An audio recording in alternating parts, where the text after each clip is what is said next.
People are always like, must take so much time to prepare for your podcast. And I was like, yeah, I don't do anything. I just show up and 15 years spitball. of real estate business. Yeah. Like you should get some New York Times fact checkers for the Real Estate Addicts because I say stuff and frequently like second guess, like, I wonder if that's true. You do video on your podcast? No, we should. Video would be that's like really leveling it up. Yeah, we want to get some more cameras. It's real nice to have the... Yeah, because I personally love, a video podcast. Yeah. Even if I'm not really watching it, if I have it on like YouTube in my car, I sort of like see it on my peripheral, and I don't know, it just adds the... Do you watch most of them on YouTube? Seems dangerous. Live life on the edge, Marc. I would never watch You're video driving while a I'm driving. vehicle. Yeah. No, and you would never text while driving No, either. I would never do that. You would never even hold your phone while That's driving. right. That is illegal. I have not received 2 tickets for that. Inside a week. We were back in Quincy, and the cop pulled him over the second time, and he was like, dude, I just saw you doing the same thing. He's like... Well, he asked me, he's like, you ever been ticketed for this before? I was like, yeah, I had a warning before. And he comes back and he goes, I was actually the one who gave you the warning. So it was in the same place. And I was like, shit. Yeah, my bad, dude.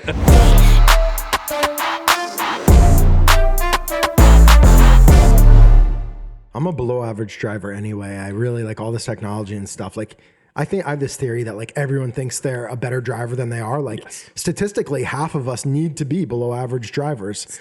I'm self-aware enough to know that I'm a below average driver. Well, your Volvo's new? Yeah. It's a pre-owned, certified pre-owned vehicle, Alex. Right on. Okay. But it's a very safe car. New to you. Yeah, new to me. Yeah, I generally run my cars into the ground. Yeah. So we'll see how this thing holds up. It's more. I'm used to the Toyota kind of just. Is that what you had before Toyota? I had a 4Runner from the time I was like 17 with my learner's permit to like 7 years ago. And then I got a Grand Cherokee, and it kind of fell apart at like 110,000 miles. Yeah, that's kind of a bummer, right? They just do. I know. Oh, yeah. Like you want them to win. Yeah. But that's part of the developer mindset, you know, just this kind of like, you don't need a fancy car. Like you have to be thrifty in many ways. I have my 4Runner outside 2010. It has 258,000 miles. Really? Yeah. Wow. I said, if you ever want the new car feeling again, don't buy a Toyota. Buy a Jeep. Because I can't get it to die. It's so I funny. changed the oil and it has some rust because it's 15 years old in New England. Yeah. What other stuff did I used to do? Like when I was starting out, I would, there was a post office across the street from one of my earlier my first project, and they gave away these like moving coupon packets where like if you got a new house, you get like 10% off Comcast and 10% off Home Depot. And I would just like go in there every day and like load my pockets with Home Depot coupons. And I did this like $70,000 renovation for 10% off. Like eventually the Home Depot manager came out and was like, Mark, you can't be moving. No, they're unique codes. These are for all the future homeownership opportunities I'm creating. Seriously, that's to say nothing of like the tile guy I found on Craigslist. Who came over with his wife. God bless her. She must have been 300 pounds overweight. I'm not body shaming, but like she was his tile assistant. And I was just like, it's one of these moments where you just like look at yourself and you're like, what am I doing? This is not how you're supposed to do it. So you still work with that tile guy? No. Did they do a decent job? It never leaked. That's something. If you know what you're looking for, like the tiles are not like even, the grout lines aren't quite but hey, we've had our fair share of Craigslist hires back in the early days, and they would show up with, you're like, probably not everybody here is insured. Yeah. That becomes a thing as you have assets to insure. Yes. Right? Like at first you're like, fuck it. Yeah. What are you going to do? It's also brutal how hard it is to be a small time player and get legitimate insurance. Like without exempting yourself. Yeah. Legitimate insurance for you or like making sure that everyone else is covered correctly. And all it takes is one scare. Yeah. And, I've had a few. And so collecting certificates of insurance, and it's tough to like keep track of that though. Like I try to get that over with really quick on a job. If I sign someone up, I'm like W-9 certificate of insurance. And if you don't give it to me by tomorrow, I'll forget. So like, it's like the importance of having a really good, like, just onboarding system for a new contractor. Yeah, there's got to be a better. That's probably like a good ChatGPT function, right? Just like Yeah, they're taking over the many good world. ChatGPT functions. oh my god, I had a good one today. I had to write a letter to the fire department for a hot work permit, and the What's a hot work permit? hot work permit is like so if they're gonna weld or do anything involving an open flame. We have some structural steel with moment frames and such. Anyway.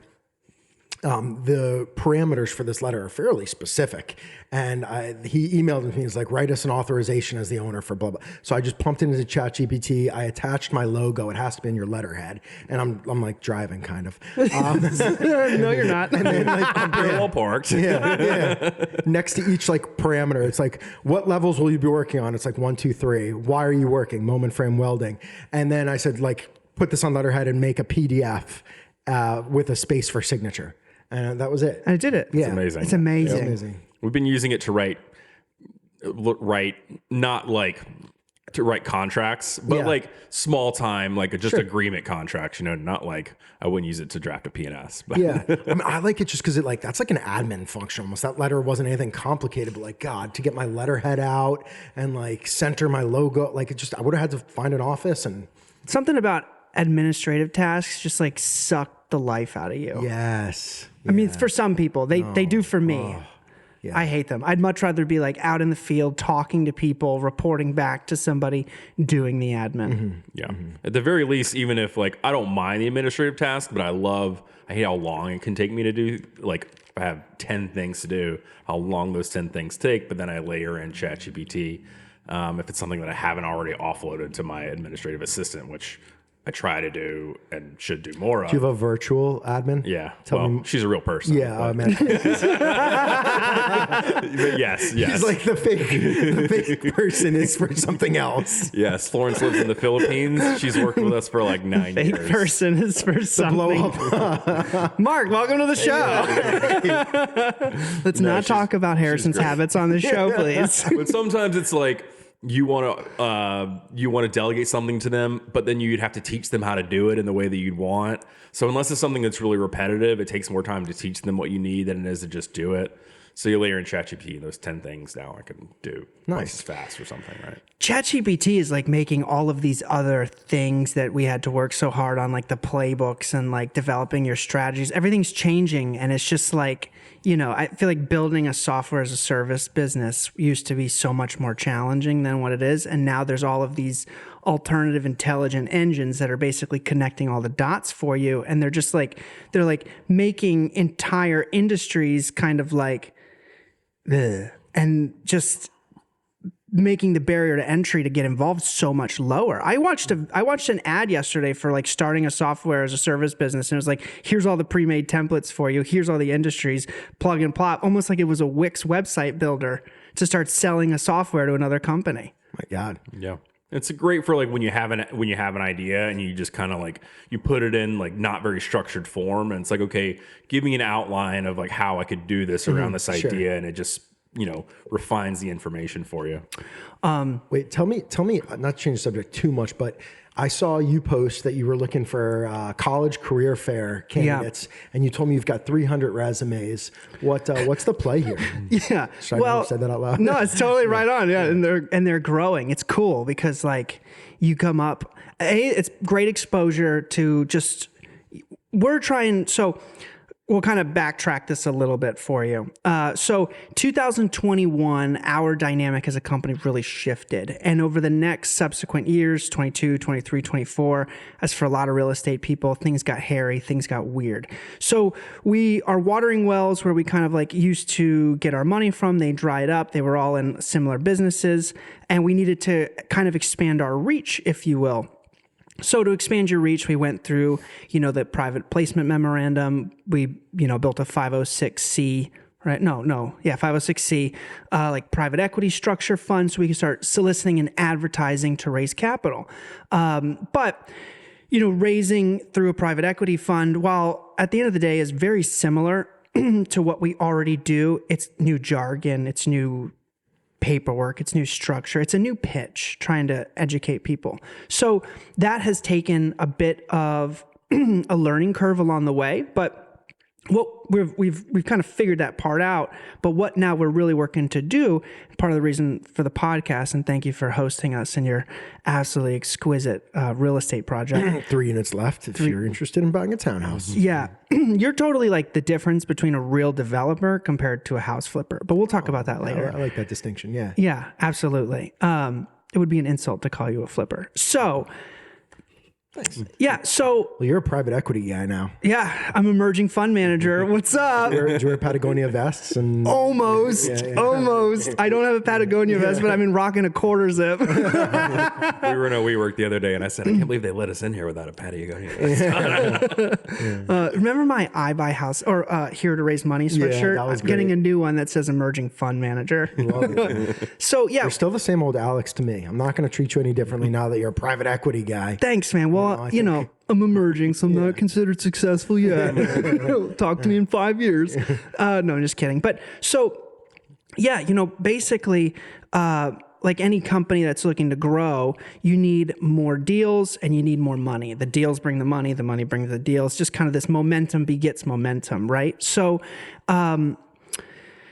the nice thing about our structure is while we're focused here in Massachusetts, we can advertise all over the country and we can raise capital all over the country. So we wanted to kind of take our execution to the next level now that we built this structure, this system to do so. And there's a lot of really intelligent, starved college students with significant financial modeling education and experience. There's a lot of finance guys and gals that are all into real estate. I prefer finance. Sure. You're wealthier. So yeah, basically build, this year I think we're going to try to take on like 5 to 10 interns over the summer. Damn. Yeah. And we've got a couple different roles that we're going to be working with them in. One of them, which is really what I enjoy the most, is like the media creation side of things. So trying to turn everything that Wollaston does into some form of content or mini series. Oh, that's cool. So like an example of that, in Holyoke over the last 2.5 years, we had our hands in with like about 30 new murals coming to the city that didn't exist before. But now having people out there with cameras, building scripts, doing interviews and providing content and documenting that. So it's like, cool, Wollaston has their hand in it. Now this mural has turned into 10 different videos, and those videos will expand their reach and bring us to new levels that we've never really had before. So social media will be one thing. Social What else media will they do? content, and then acquisitions, underwriting markets, looking at deals, exploring. Sort of doing the first pass, like a go, no-go filter for you. Like, hey, this is worthy of your time.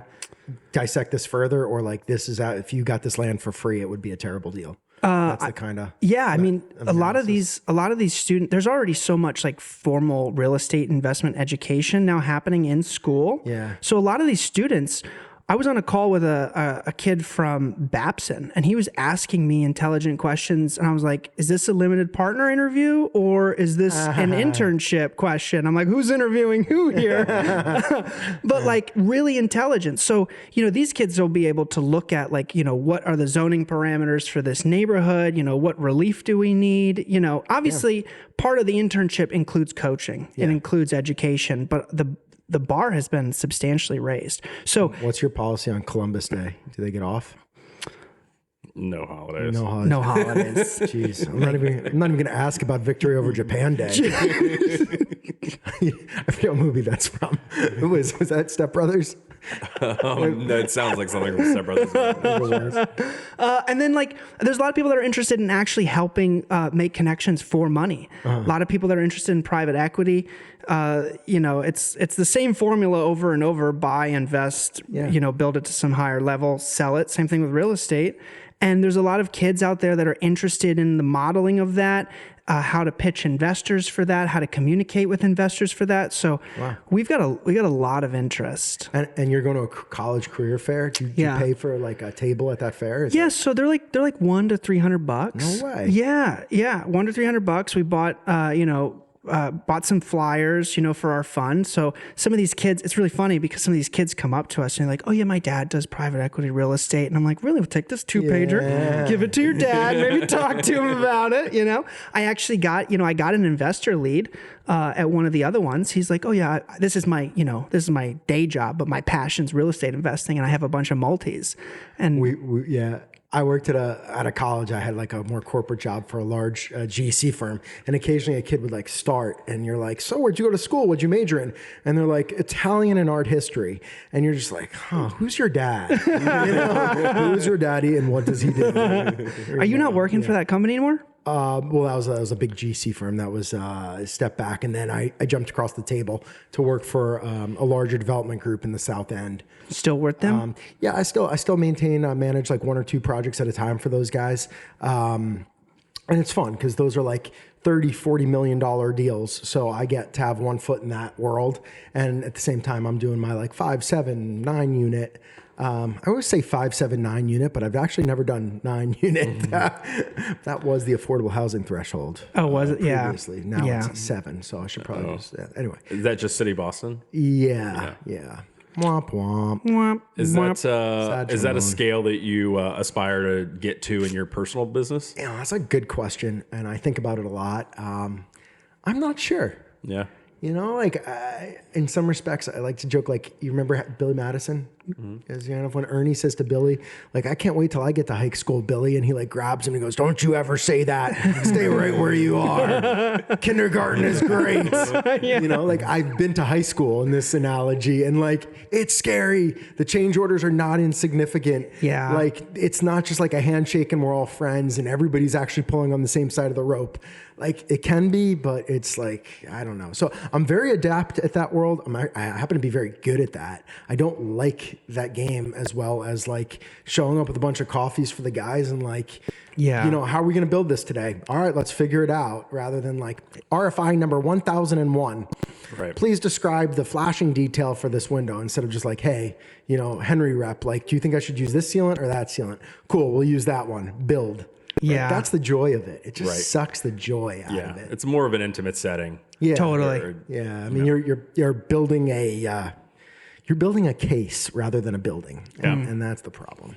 I think that's we were talking about like you and this project. I think like last week we were talking about coming here, and I was like, yeah, Marc Savatsky is one of like the most thoughtful developers that we know, because you have your brokerage, you deal like directly with the seller when you're buying the property. You are you're so intimately involved in every step of the design, development, construction process, and then you have your brokerage and you're selling the property and you're dealing with the buyers firsthand. You're like, hey, I'm selling you this property that I built, that like oftentimes, like maybe sometimes even living in one of these other units. So because of that intimacy, it allows you to really create a product that is just like your client or whoever you're dealing with on like that particular side of the transaction, you have like just a close relationship with, and it ends up being like a really, really nice product. Oh, that was great. Can you keep going? That was awesome. That was all I had. This is so good. Stop it. I have a fragile ego. This is stop it. Stop it. No. I appreciate that, and I think thoughtful is the key word there. Like, that's about the nicest adjective I think you can give a developer, is that they're thoughtful. It's like, did you build it like you were going to live there? Did you consider the small details, stuff that might not be obvious or like hit you over the head, but like you'll appreciate when you're living there, right? Because I've been a part of like deals where I wasn't thinking about that, and I was kind of removed from that, and it just ended up with a product that I wasn't like, I knew could have been a lot better at the end of the day. We probably got hurt on the sales end, or just like it didn't work out as well as it could have at the end of the day. And it's like, man, I wish I'd just been a little bit more thoughtful about that. I mean, there's any number of examples where, like, I think, guys, I'm not even knocking anyone. Like, you're a superintendent, you have a set of plans, you're just doing your job. And, for a real example, maybe there's a valve for a shower and a shower door swing that's shown in such a way that the only way to turn on the water is to get blasted by cold water. But if you just like switch the door to the other side or move the valve while you're framing, like you could just reach in gently and let the hot water come on. Right. But like oftentimes I'll walk into an open house and like I look at a shower and I'm like, that sucks. Yeah. Yeah. But you know, whoever built that was, I'm sure, just following a set of plans and didn't quite get caught. So yeah, or the light easy. switches on the backside of the door swing. Yeah, it's a good example. Yeah. That's an easy one. I've done that a couple times. I still make that mistake occasionally. How long have you been doing this for? So I came out of school in 2008. So wow, it's been long enough that I need to do math. Was that like almost 17 years? 17 years, yeah. Sorry. Right on. Yeah, thank you. When did you buy your first property? 2012. So I spent 4 years working for like a large construction company, and I was paying rent, and I just basically needed a place to live. So I stumbled on a place in South Boston that was very inexpensive. It was single family. It was $275,000. And it needed some love, but like I was dumb enough to believe that like I can do this. And, you know, so I have a construction background. So that's when I started doing the Home Depot coupons and the tile guys from Home Depot. And, you know, I pieced it together. It worked out. Yeah, it worked out. What do you think that property's worth, like in its existing condition at the time now? I still own it. Well, I mean, like let's in, go. in the condition it was when you bought it. When I bought it, Yeah. I think that would have been like a $700,000 acquisition. Yeah. It's probably worth like one and a half. Well, might be worth 1.25 to 1.5 cleaned up. I don't know. But it's funny enough. So I own that one, and then I bought the one directly on the other side of the party wall. There are two freestanding single families that are just mirror images of each other. And the guy who owned the other one was a doctor from Brookline. And I had just reached out to him early on and said, like, hey, if you're ever thinking about selling, like, give me a shout. I know the recipe. I just kind of cleaned this one up. I'm sure I can just rinse and repeat on the other side of the wall. And one day he called me, and we made something work at like $330,000 for that one.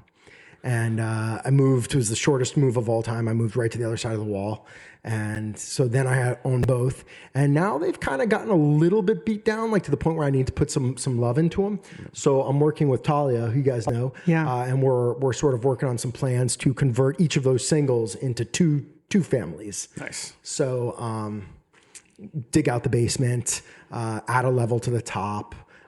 It's like, as long as I'm gonna, you know, put money into new kitchens and stuff, like might as well use like the secret sauce and add value. And add value, add density. Yeah. Congratulations. Talia's going to be on the show. I reached out to her. Nice. Oh, amazing. Shout out 100%. Talia.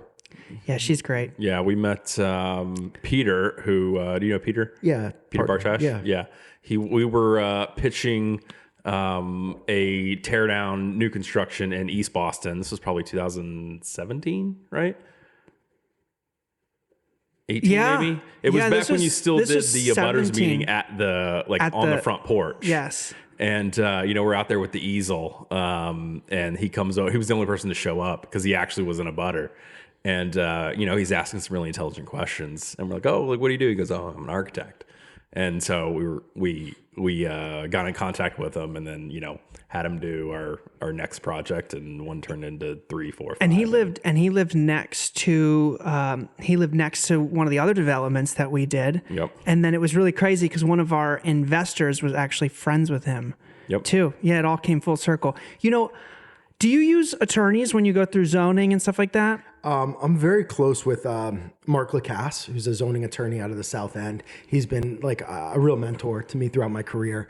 So Marc is my zoning attorney. I mean, over time, I've started to do a lot more of the zoning work. It's really the stuff that's hard to hire anyone for. I call it like kitchen table diplomacy. Okay. You know, this idea that like, you know, if you're going to hand out flyers rather than tape it to a door, I might knock twice and have a rendering in my hand and just like try to meet the neighbor and listen to some stuff on a smaller scale meeting before I'm in front of you know, the larger crowd. So yeah. And the attorney's more navigating the administrative side of it for He's you. working on that. And if I'm going to sit at a table across from a zoning board of appeals, I'm going to have an attorney next to me. Like, I'm not foolish enough to think or have that much hubris that like I can answer technical questions on the fly as they come in. Like, not smart. Yeah, Marc Lacasse is great. He represented us on a past project, and he was my favorite zoning attorney. He's such a experience. good guy. So You know, when I did that that East Boston one, we had no attorney. It was just little old me going up and me and the architect. And And then everyone's like, it's so much harder. You have to use an attorney. I'm like, we never used an attorney. And it somehow worked. Yeah. That was not back in the good old days, but like it was definitely fun old days. Yeah. Things were CC Solutions days? I think so. Or like right around that turn, maybe. CC Solutions was the predecessor to. Yeah, no, that was CC Solutions. Okay. It was CC Solutions. Yeah. Why was it CC Solutions? That's kind of a funny name. So my last name starts with a C, and the other guy that I originally started with, his last name started with a C. Fuck that guy. So I can say you can. Harrison. He's not gonna listen to this. It's all right. It's all right. We forgave each other. I forgave him. It's all good. Water under the bridge. I can still be upset with him. You sure can. I don't mind. I don't mind someone fighting for me. I got you. So it was really funny because we started, and then about 3 months later, Harrison came on, and then our first deal was actually just HCC. Which it should have been BCC. Yeah. BCC LLC. Yeah. But yeah, we did our first deal, and then HCC was running in tandem with CC, and then we combined. And I wouldn't invest in a company called BCC. Just like I feel like there's not like it's kind of a dad joke. It was just the holding. It's just like not a lot of trust. It was the holding entity. It worked for a little while. Yeah. Yeah, and then after he quit, because we had we had experiences with like bad general contractors, and I'm glad he quit early on. But then we were like, okay, how do we rebrand and sound and feel rich? And I was like, Wollaston sounds rich. And we were in Quincy off Wollaston Beach, and we just never looked back. Oh yeah. Yeah, and then Caleb, our producer, was living in South Carolina, and I was like, bro, I want this rich, because I just watched The Wolf on Wall Street. I was like, I want this rich-looking ad. I want a sailboat there, and I want gold letters and all this. And the first one he gave me, and I'm like, that'll do. Took one shot, one logo. That was the sale. Boats and hose. Boats. And hose. That's definitely from Step Brothers. Worldwide. Yeah. So. Interesting. I know how CC Solutions came to be. Yeah. Shakola and the other guy. Yeah. Yeah, and it was like we were doing a lot of short sales. So navigating with homeowners and pre-foreclosure. So we would door knock. Wow. We would get pre-foreclosure lists and door knock them. And because we were trying to, offer a solution to their problem and make it, like we wanted to give have the brand that we were there to help them. So solutions was kind of the word that went with the letters. We did our first 7 deals with that, and we also helped 8 homeowners keep their home. All right. Yeah. Yeah. So one of our first mentors, Bill and Dwan Twyford, they would say, like, listen, you're going to target homeowners in distress, right? This is not a good time for them. You're worried about how you're going to make a buck, but think about where they're actually at right now. And they would say, listen, do what's right for them. Statistically, a lot of people who get into modifications unfortunately fail back out of them, and like they end up needing to sell or the home goes to foreclosure. He was like, listen, if they want to keep their home, partner with a nonprofit or help direct them in a certain way. Let them fight like hell to keep that house, and then just stay in touch with them. And a couple of them fell out and came back to us, and they were like, listen, I can't keep it. It is what it is. I'm over it now. Can we sell it? Can I get a couple bucks? And they just, put good in, get good out. Yeah. That's really good advice. Yeah. Yeah. CC Capital Development wasn't going to sound as helpful at the door. I would like to gentrify your neighborhood. We're CC Capital Development. No. I've seen that with some developers. Guys call, need help. It's like, I'm here to help. Like, it sounds like it's a tough spot. Like, what can I do? Yeah. And like, I don't know that I can give you a real example of where it came back as like, looks like the ship did go under, and the project and have been giving me a lot of free help. Yeah. But I mean, Yeah, my name's Alex with CC Solutions, and I got a pending property problem. What are you doing right now? Yeah. And then I think flipper versus developer. That's where I was hoping we'd go next. I'm doing a talk at Northeastern with their real estate club tomorrow night. So I got to figure out what I'm going to talk about. And I think this will be one of the subjects. Yeah. You should videotape it. Are you not videotaping it? No, I'm nervous though, because I haven't really prepared anything yet. So maybe I shouldn't videotape it. I have all night. Just we'll fix it in post production. AI.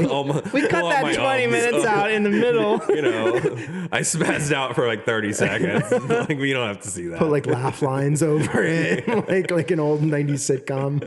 How'd you get into the Northeastern? The head of their real estate club, really good kid, Jared Samuels, reached out and he asked me if I'd come in and speak to the group. Cool. So I think I did it last year. So I might have some cliff notes from that one.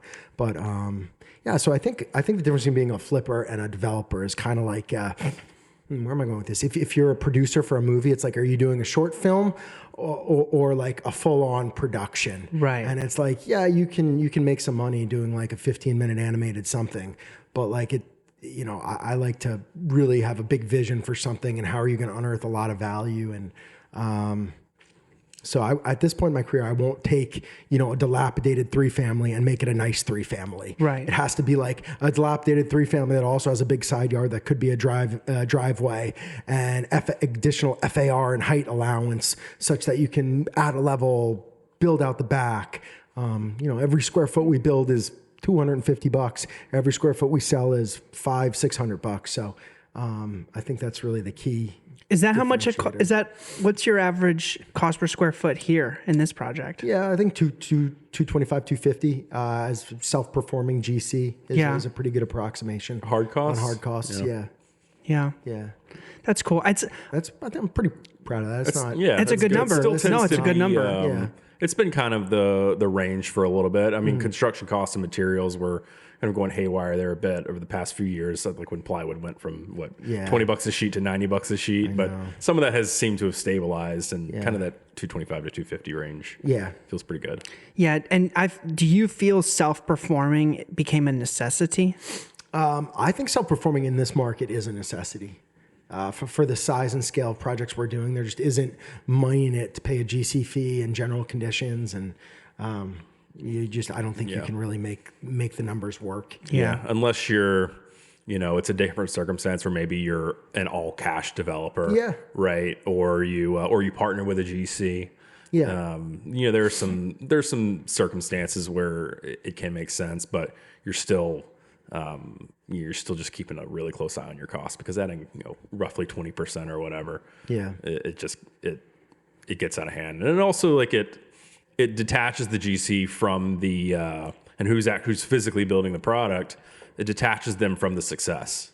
Yeah, which isn't, you know, is not as good as they need to be a certain level of professional execution if they're going to detach, and like their reputation's going to be on the line at that point. It's just so hard at a smaller scale to get a really good general contractor in who's going to prioritize your baby like you will. Yeah, that's right. And we haven't found anybody that has prioritized any of our babies like we will.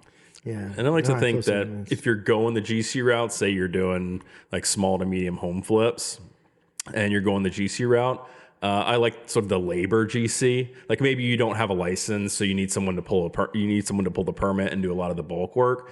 I'd like to hire someone. Okay, you're a GC, but it's you and your small crew, and I know that you're going to be there every day, and I'm going to manage you really well. And you're not only doing you're doing the framing, drywall, windows, painting. Like there's a lot of those line items that can sort of go under like the carpentry. Sort of like whole scope. Yeah. It's impossible on a project like this, but on some of those more smaller projects, it could be a plausible way to do it. Yeah, I agree with that. I generally think like a super talented superintendent is almost wasted on a project of this size or scale as a full-time person. It's like if you're a really good GC and you're like, you probably should be operating at 30,000 feet on a handful of different projects at any one time. Like when they're doing site work and foundations, like how much do you really need to be there for the 8-hour day? Like, right. It's one trade on site. But is there value to having somebody there to make sure the gate gets locked and that, the quick run to Home Depot is getting done? Yeah. So like, I think a junior someone to be out there, and you're kind of keeping a close eye on things from above, that works. Yeah. Yeah. We've, I think also just you're in a very great neighborhood at this project, and anything close to Boston, the land has just gotten so expensive. The existing real estate has gotten so expensive that it's hard to find like a flip. It's almost like they don't really exist as much close to the city limits. Like you have to force appreciation. And like if it's a distressed 3-family, like really distressed, and you can get in and you can do everything over like we did in Chelsea, there's enough spread if you go that condominium homeownership route. But even those are kind of disappearing to where like now you have to take a 3-family, you have to turn it into a 5 or a 6-family. Additions up, sideways, down. How do you do it? Yeah. I don't know, but it takes as much time in some sense to do 2 units as it does 5 units. It takes as much time to do 5 as it does 7. I mean, you could go on. There is an inflection point where I feel you can no longer self-perform it. You definitely need the services of like a third-party GC or like a big staff. But yeah, I think your time commitment, it's the same number of inspections, trips to the building department.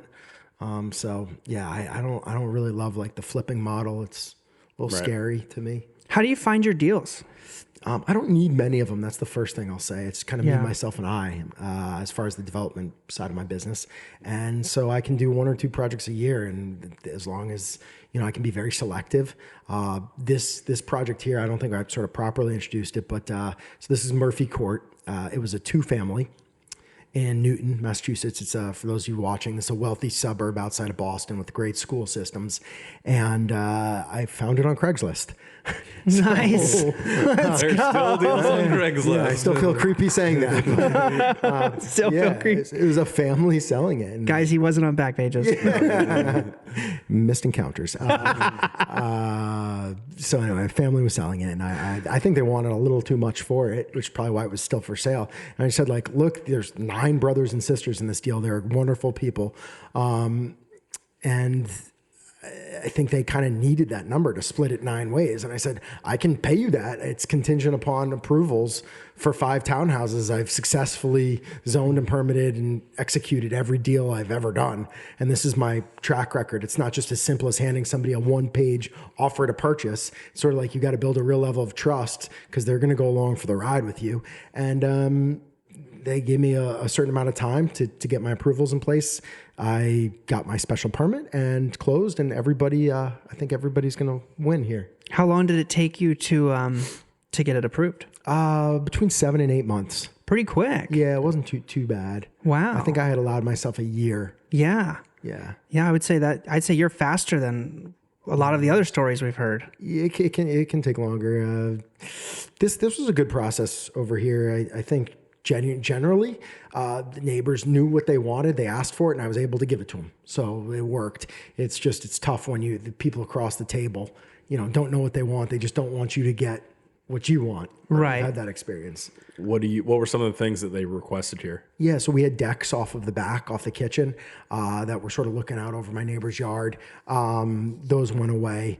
We had like a half a story on the roof deck was pushed towards the front, and we had this really cool kind of multi-purpose room at the roof level with quad sliding doors that I pictured as like a gym opening to a roof deck, like indoor-outdoor space. I was going to pipe it for a wet bar, and that unfortunately went away. 4 stories became a no-go. Okay. And they wanted some more parking, so I was able to kind of take some of the yard space and use these pervious pavers, which are sexy. Yeah, so you guys, and so we were able to accommodate like 2-to-1 parking, and the combination of those things was pretty much it. Yeah, because it kind of looks like it's is it a patio? Is it parking? It's kind of, it blends. Yeah, those are cool. They're like precast honeycomb pavers that have grass in between, but a car can sit on them without deforming the lawn.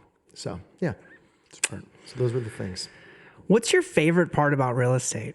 Ooh, how do I answer that without being cliche? It's like everyone wants to say like seeing the actual thing and then driving by it. It isn't just a stock or an equity.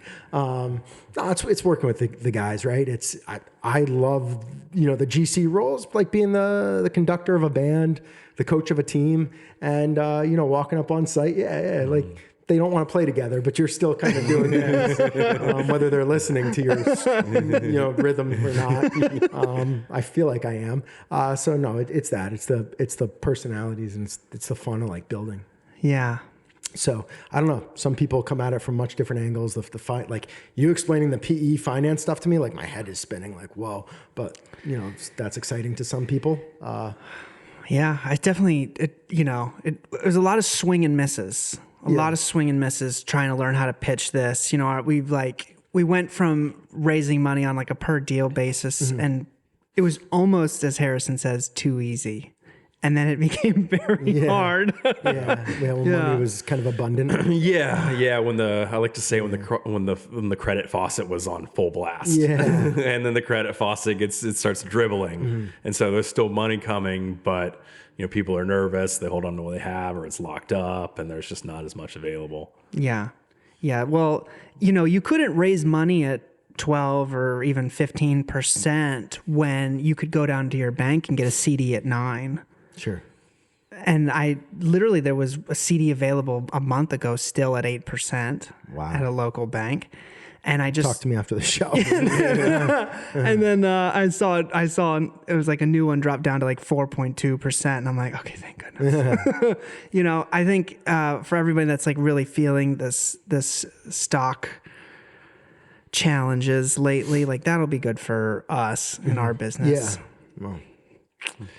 People when it's turbulent, they want to come over. Yeah, depending on when they exited. Yeah, as long as they're not broke now. Yeah. Yeah. A lot of people. What else? We were talking about mistakes or like lessons learned at maybe focusing on this project. Yeah, or maybe what's something and kind of in line with that, something new you did here that you haven't done before. Oh, right on. So this is an all electric building. Okay. That was required by the special permit. So we have induction cooking. We have an electric fireplace. That was surprising. I was like, I really thought electric fireplaces were super cheesy, and I was like kind of pissed that I had to do it. But I spent an inordinate amount of time researching electric fireplaces and like going to showrooms and not just like looking at an online image and like, how does the flame look from the side? What features does it have? And I got some really cool ones. Everyone's been very complimentary, and we did like a Venetian plaster finish around that fireplace surround. That was the first time doing that too. Okay. So that was cool. Yeah. I thought you were gonna roll your eyes at first when you said you had to go all electric. Yeah. I mean, hey, it is what it is. Yeah. The rebates are pretty good. We'll see if those. Yeah, it's been weird. Like in Western Massachusetts, there's some areas, there's like in Holyoke, there's been a gas moratorium. So if you didn't have gas, they wouldn't return it to you. So even if you had a 10-unit apartment building that was all plumbed with gas, but it had been off for a year, they wouldn't give you back the gas. No way. And then they would run into this other issue to where they didn't have enough electrical service if you wanted to convert the building over. I'll tell you, it's crazy, man. Pro tip. Always get a will serve letter from your utility company at the start of a project. So a will serve letter basically says, we have a design. If you build it, we will provide you service. Because God, you could finish a building and, we didn't say that. I don't know what you mean about 400 amp service to that building. And now you're having to convert everything over to propane. Yeah. So I always like to get that for my files. Smart. It's never come in handy. Can't tell you a real example of where it did, but it's enough to scare me. And I've just. Yeah, that's a good idea. You're writing that one down? Yeah, actually. Okay. We'll serve letter. No, I hadn't heard of that. Yeah, it's a real thing. What, do you have a 600 amp service here? 400. Oh, okay. Yeah. We actually were able to avoid a transformer for this building. That was a real win. Yeah. This is 5 2,200 square foot units, all electric, and we have no transformer. Like a transformer, in addition to the cost, which is $60,000 for a pad mounted transformer, considering everything, if you're going to bury it, it's probably. Maybe it's 40 for a pad mounted, 80 for a buried underground transformer. But nonetheless, met with the design engineer from the electrical utility company, kind of begged him, was like, I don't have space for it. Like, put the money aside. The clearances required, the space. Like, is there a creative way we can do this? Right. And like, he's smarter than me, but we figured it out. Right on. Yeah. I imagine you're, what's the word? I'm blanking on it since I'm not doing as much building these days. But like your insulation and all of your you can power this because you're pretty sustainable, efficient building. Exactly. The efficiency of the building is good because it helps as it's new. Yeah, the car chargers hurt. The codes requires so many car chargers, and that's a fairly significant burden on your electrical. I was going to ask you about the car chargers. If that was a requirement. Pre-wiring for the car chargers was a requirement, so I had to have the service a 60 amp slot available for a car charger, and so that someone could come in and just sort of plug and play. But I went ahead and installed them. So I'll shout out actually my buddy Chris from Matcha. He was a Deloitte consultant who saw this kind of gold rush with regards to like rebates for EV car chargers. And he helped me get, I have 2 shared EV chargers, which you can use a key fob to like charge the electric consumption to your vehicle, because this is where the commons parking is. And you can also like lock it out for a time. So you can be like, I'm going to Stowe on Friday. I need the charger Thursday afternoon. And there's an app, and you can be like a 4 to 8 Alex. And he handles all the rebates, and it was definitely cost neutral to do all these chargers. So I was like, yeah, put them in. And those chargers work with any electric vehicle? You have to like, I think, I don't know. I have a gas car. Yeah, I should ask. We'll get Chris on the show. I assume so. Yeah, because like Tesla has their own, and but if you put a bunch of Teslas in, then if they have a Nissan Leaf or whatever other electric car, right, it may not be compatible. We need to cut that quote. No, Did you see that someone just lit a bunch of Tesla charging things on fire? Oh, God. Recently? I've seen the protests outside Tesla dealerships. Are we going to become a political podcast now? You know, I don't know. Yeah. We'll see what happens. We might get more popular more fast. Yeah, or not. Yeah. You get popular, and sometimes you get popular in one direction. Yeah, that's true. I don't know. Whatever wants to write checks. It's probably not the people lighting the car chargers. It's probably not. Although the around people. here, it could be. We're on the coast. Yeah, fair enough. Yeah, it's weird time. No, I don't think we're going to become a political talk show. But like the tariffs, that's a real subject. Like, God, all of our lumber, a lot of our steel, a lot of our millwork, it comes from Canada. And a lot of the components in these builds, you like your $6 LED lights, they're from China. So if you want to raise the price of 25% on all of those components, $250 a foot is going to go away. Yeah. I think, I don't follow it as much as maybe I used to. Turns out it was making me angrier than I'd like to be. Yeah. See that smile? Yeah. My thoughts are it's probably just like a power play, and I mean, I don't know, like Trump is a real estate developer, so he knows that related to the business, that if your lumber is around 25% more expensive, then real estate developers are going to be upset.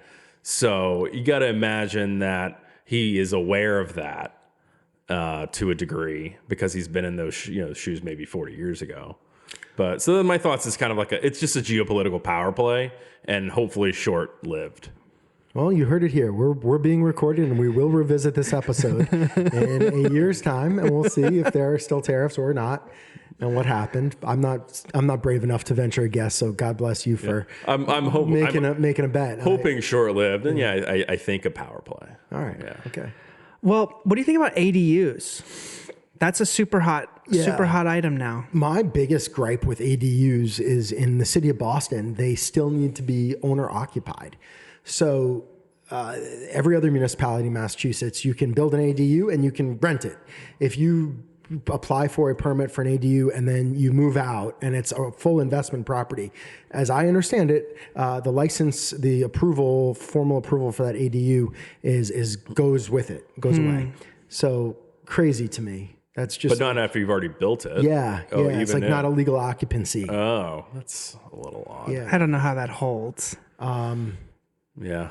Someone brought up something interesting. Well, because we thought like a good investment strategy is buying a single family that maybe is too highly priced for a flip, right? But you can hold it as a rental property. You know, oh, there's space here. Maybe there's a garage. I can turn this garage to an ADU, and it's still a single family, but now I can rent 2 units. Thinking about it as an investment play, and then someone brought it up that, you know, is this going to bring more investors into the single family market? Reducing the supply of available single-family homes for owner-occupants. I think in Interesting short, thought.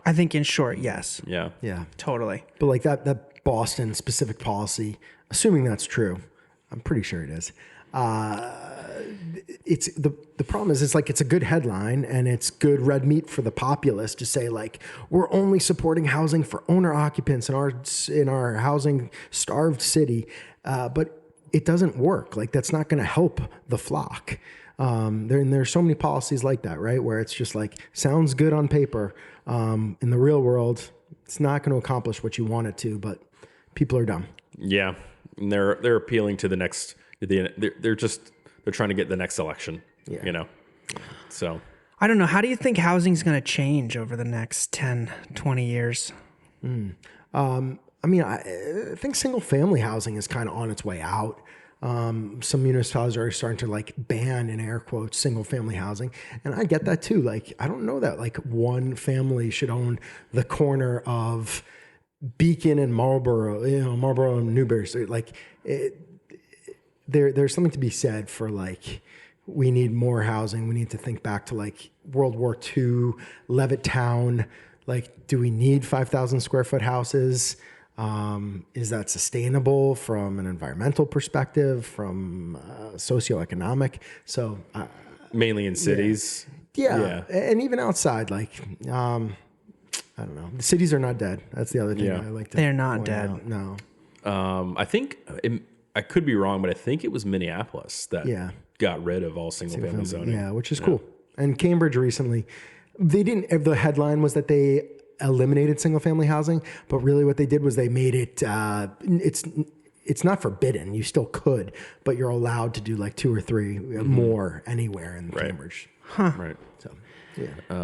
I think the neighborhoods have to be going crazy for that because everybody that, has roots here. I mean, we were once permitting a project and the guy was like, I'm never going to approve this. I'm going to be able to hear my neighbors fart. Yeah. And my response was, no, we'll do really good insulation. It didn't smooth it over at all. Yeah. We somehow still won. He didn't even put up a real fight. No, they on the hearing, they voiced their opposition and they said, okay, thank you. We'll put it to a vote. Yeah. And I think it was, 5-1 or whatever.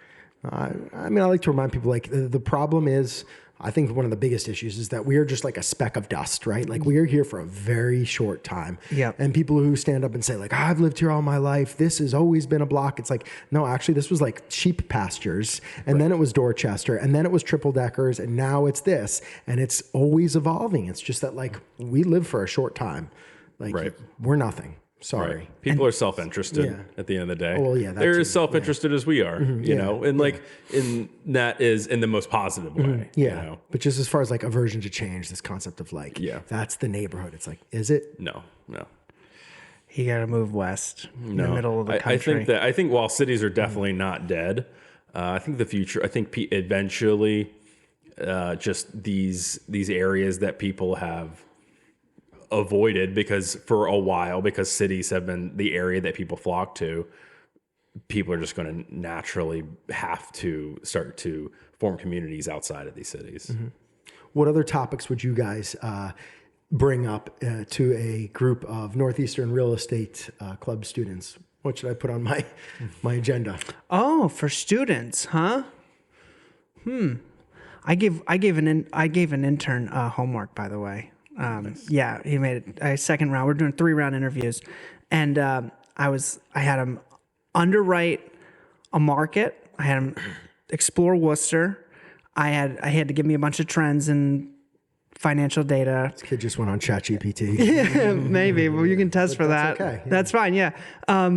And then I said, you got to show me a $3 million portfolio. How are we going to achieve a 20% internal rate of return over 5 years? Jeez, you're not hiring me. I'm fucked. I know. It's crazy how smart some of these kids are.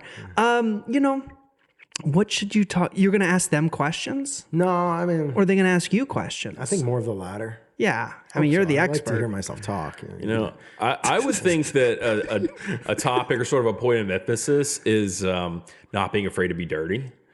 So if you're, are you on Twitter, formerly known as X, at all?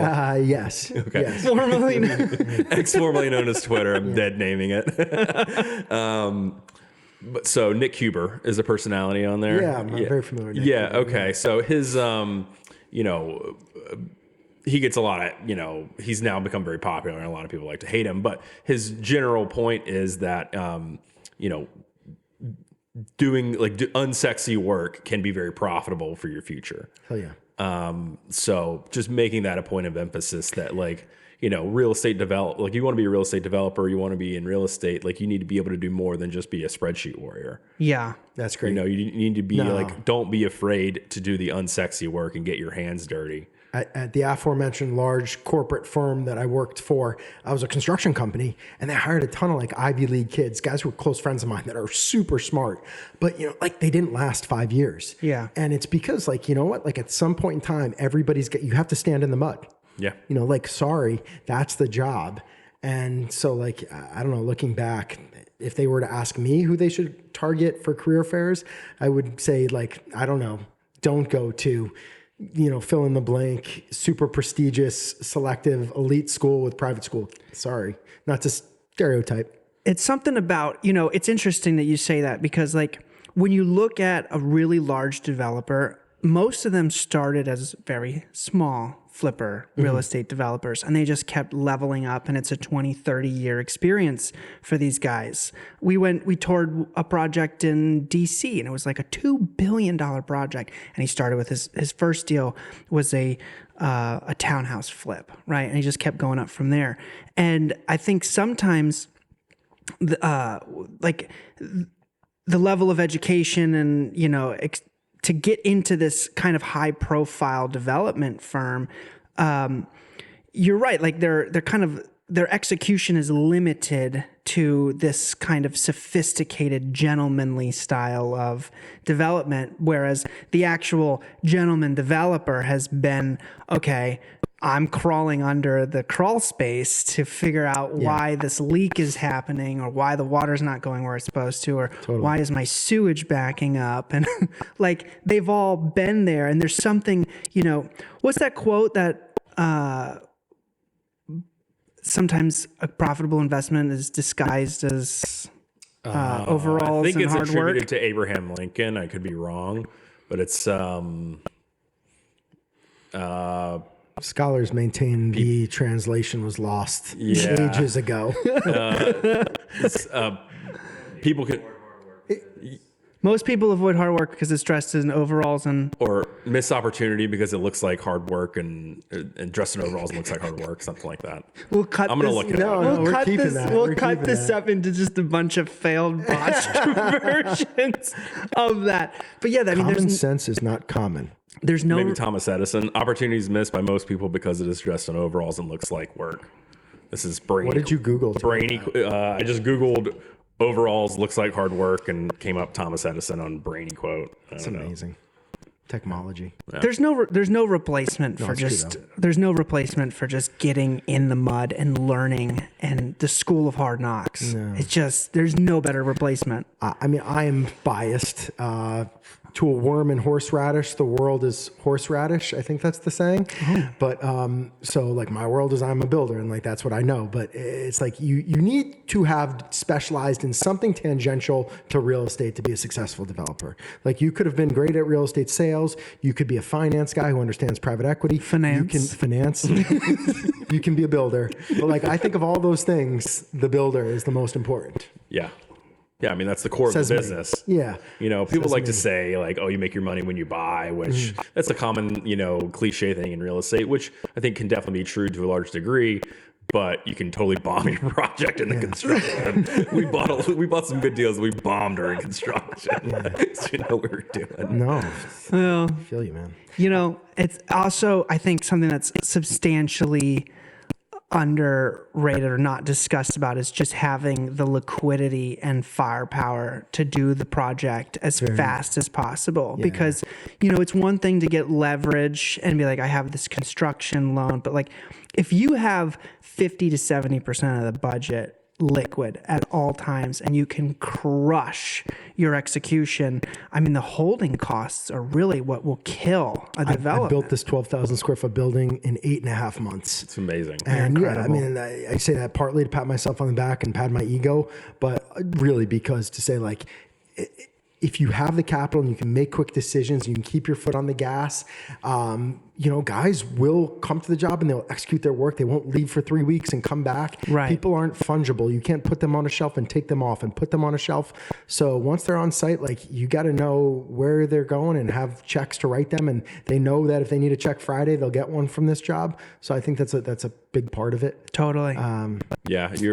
Whether you became self-aware, like now you're very self-aware of that fact. Yeah. And, you know, that's how you get this done in 8.5 months. Yeah. I mean, I think with the Northeastern students too, like one thing that I'm going to try to do is just be as real as possible. Cause I think a lot of guys sugarcoat stuff as far as like, you see somebody who's been super successful and it's like, yeah, but like, didn't your like mother-in-law like own Standard Oil and you were kind of born on third, like there is a lot of that in our world. Cause it's a very capital intensive business. Yeah. So like, I think you got to be aware of like both sides. Like I've stood in the dirt, I've done all the hard work. There's a little bit of like Horatio Algiers, but like at the same time, like, you know, did I start investing in 2012 in a market that was cranking at 20% a year in South Boston? Like you kind of couldn't screw that up in some respects. Had the guts to go for it, but that's a real thing. My grandfather, who was worked his entire life, he left each of his grandkids $100,000. So that was like what I started with, and that's a real thing. And that was enough to give me like the down payment on that $275,000 house and like 60 to 70 grand to renovate it and some of my savings. So I spent all of it. So those are like real things. And I think it's helpful to point those out. Yeah, I would for sure. I would just point out every single thing that sucks about your job. Just just name every bad thing that's ever happened and why you shouldn't do it. And you'll probably get more people that want to do it. Yeah. There's that weird, who said that they were selling now? Like we've experienced this too. You know, the sales, the hype of real estate sales is kind of gone. Now people are much more methodical about entering an investment, and it's more, you lead with why you maybe shouldn't do this and lead with the challenges that you have to overcome up front instead of just being like, this is exciting, this is on the up, this is sexy. We've experienced that. That's interesting. Yeah. Yeah. I mean, got into it because it was exciting. We wanted to get rich fast. I like our podcast, Real Estate Addicts, in part because like I think we really do show like not just the sexy pictures and the big sellouts. Like it's the real struggle, like how hard it is. It's, you know, people think real estate developers are super powerful, rich, and all the. It's like I feel like an ant in my day-to-day life. Like I can get stepped on and a shot in the back from any direction. I will never even know who fired it, but I'm always vulnerable to that. Be it like a neighbor who's angry and his uncle is somebody, or a building inspector who, I don't know, was pissed and got up on the wrong side of the bed kind of thing. Like it's tough. It is. You're at the whims of the market. Interest rates move, tariffs get put on, the national grid gas company goes on strike. Like all of these things are humbling. And that's another reason I build really fast is because I'm kind of anxious. And once the whistle blows, like you're on the field and the ball is live and you best like start running. Yeah. It's not a fun, it's kind of a scary environment once you own it. Yeah. Only the paranoid survive. Yeah, There's real. a lot of truth in that. I've become very paranoid. Yeah. Is this a good time for an ad? Yeah, I think it's a good time from our our first sponsor, the newest sponsor of the WREI podcast, Goat Milk, the most overhyped milk ever. That's Goat, GOAT. At Goat Milk, we only take the finest, most elite goats, the Michael Jordans of the barnyard, hand massage them daily, play classical music during milking, and whisper motivational quotes into their ears so their self-esteem stays high.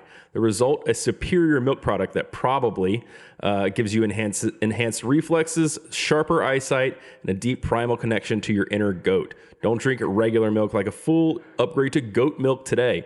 Use promo code BAH for 20% off your first order. Thanks to Goat Milk for sponsoring this episode. That's great. Wow. Did you choose Boston next? Choose Boston? Yeah, well, we'll sponsor. Oh, this all right. podcast. Yeah, choose Boston. Oh, cool. Yeah, I got you guys. Okay. Amazing. Only if Harrison does this script. That was fantastic. Yeah, he's really good at it, right? Creative. Yeah. God. ChatGPT. ChatGPT. I mean, the last thing on that like kind of ledger of like advantages you had and the other things is one, it's hindsight. So it looks obvious that Southie cranks at 20% a year. I moved to East Boston when East Boston was absolutely horrible place. Like it was not a horrible place. But did my wife, was she very upset when I told her we moved to East E? Yes. Like it didn't have amenities. It was not the hot, hip, cool place it was, and started building there. So like, I guess a question back to the audience then, or, what's the equivalent thereof today? And where is that? Is it Lynn? Is it Chelsea? Chelsea's kind of almost already too late. Yeah. Chelsea is, Chelsea's expensive. Yeah. Everett's expensive. Maybe it's Holyoke and. Well, I'll tell you this. We've seen, there's still a lot of room to grow. Holyoke, slid backwards like a lot of milk communities when they lost their infrastructure. And it's just gotten so expensive and the rent has gotten so expensive that people are just migrating, because like Brockton, 6 years ago, people would be like, don't go on Green Street, you'll get shot. We were door knocking there. But now there's $1 million 3 families in that neighborhood. Maybe not Green Street specifically, but there's $1 million homes there. And in Holyoke and Springfield, I mean, the rents have went up 45% in 4 years. And that has been driven by like government Section 8 affordable housing vouchers. Like we're not even pushing the price points. They are. So we're already seeing a migration out west. Springfield is developing a lot, especially in their city center. We've got 2 institutional developers downtown in Holyoke. I mean, the writing's on the wall. It's going up. Wind companies, you're probably familiar with. Oh yeah, for sure. Yeah, they're building, downtown. 55 plus affordable community in downtown.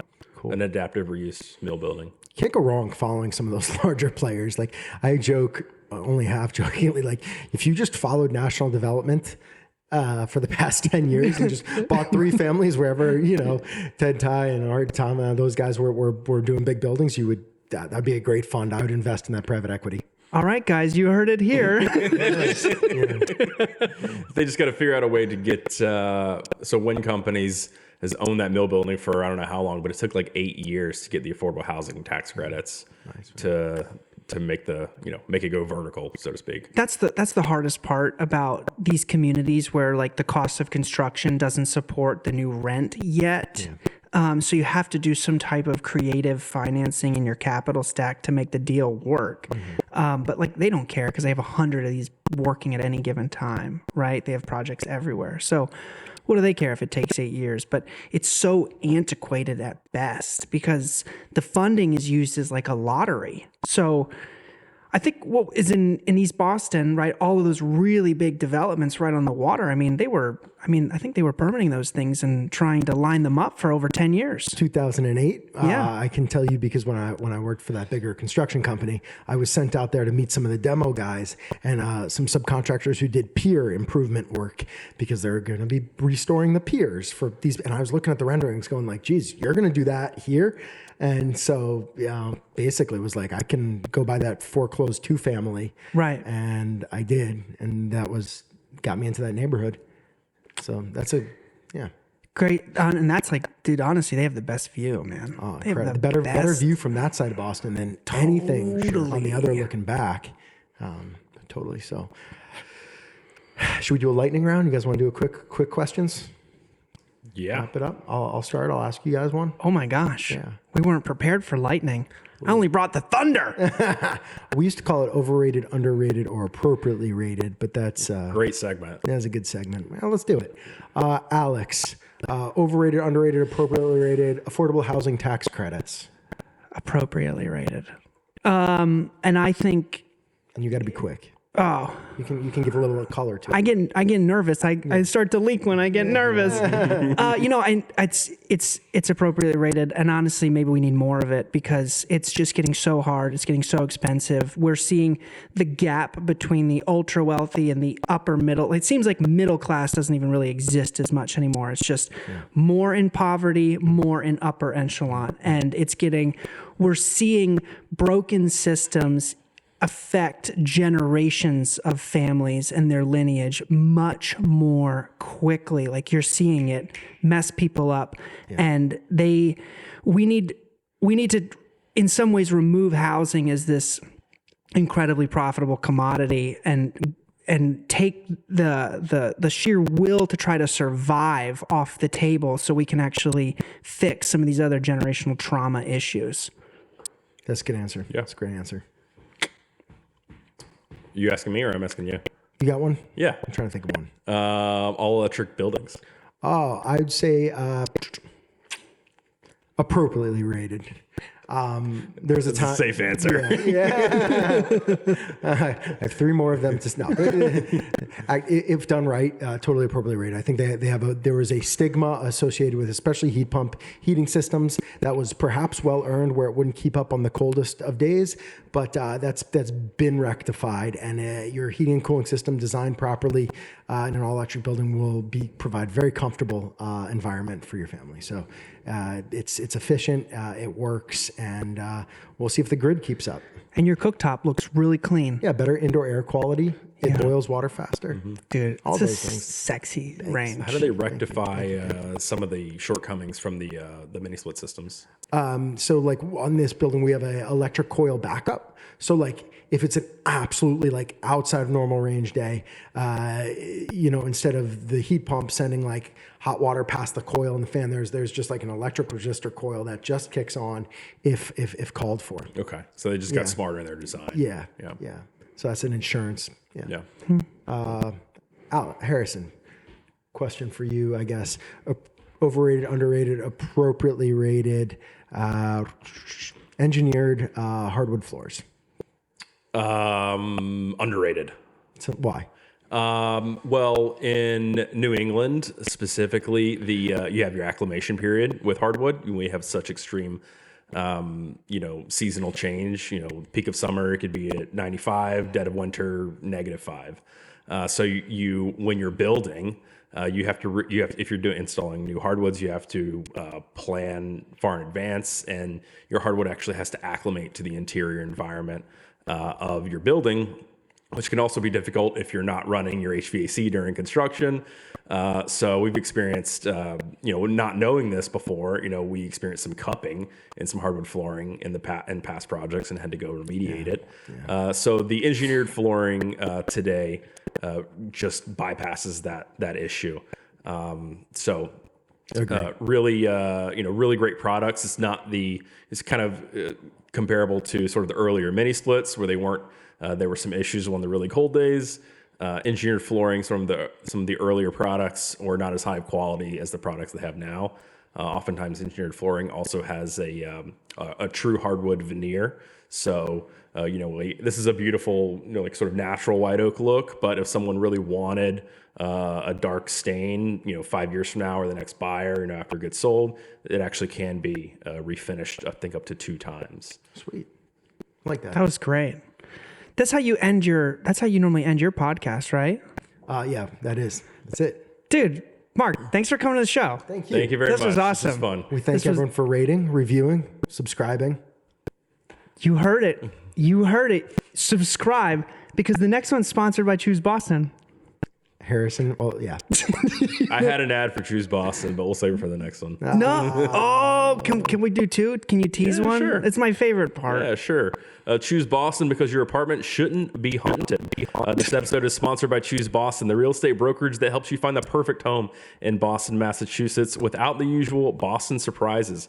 Ever toured an apartment that was technically in Boston, but also technically inside a basement with no windows? Or maybe a spacious studio that turned out to be a converted closet from 1892. At Choose Boston, we believe in actual living spaces, not haunted brownstones, not apartments where the bathroom is mysteriously outside the unit. That would be an outhouse. And definitely not places where your heat included turns out to be your downstairs neighbor's oven.